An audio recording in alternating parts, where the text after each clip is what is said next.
हे बस, हे कसं शक्य? माझा विश्वास नाही. आणि हे खरंच असं झालं होतं काय? पण शिवा तर महादेवाचा परम भक्त आहे आणि महादेव त्याच्या सतत पाठीशी उभा असतो असं तो स्वतः सांगतो. मग आदिशक्तीने त्यांच्यावर हल्ला कसा काय केला? नाही नाही नाही बाबा, माझा तर विश्वास नाही. शिवा महादेवाचा भक्त असला तरी तो आता आमच्यासोबत काम करतो.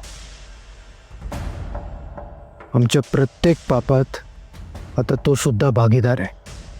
आणि ती शक्ती, आदिशक्तीमुळे त्या दोघांना दगाफटका होऊ शकतो.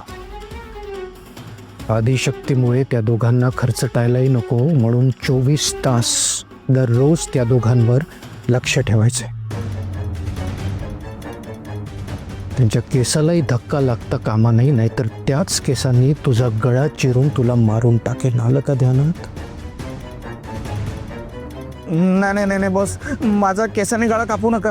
मी माझ्या स्वतःच्या गळ्यात तेल टाकून स्वतःच्या डोळ्यात तेल टाकून मी लक्ष ठेवेन. हा, येतो येतो मी बॉस. काय करायचं याचं?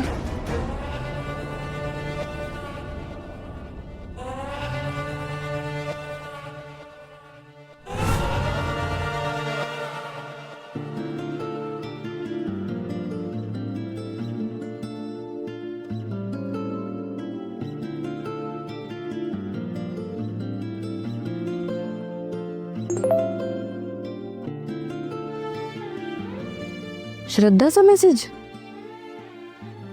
काय पाठवलाय बघू. पुढे दिलेल्या नंबर्स पैकी एक नंबर डोळे मिटून मनात निवडा. तेवढ्या मिनिटात तुमची ती व्यक्ती तुमच्या समोर येईल.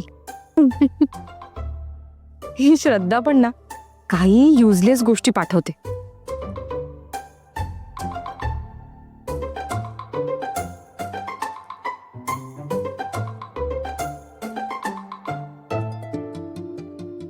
खरंच असं होत असेल का?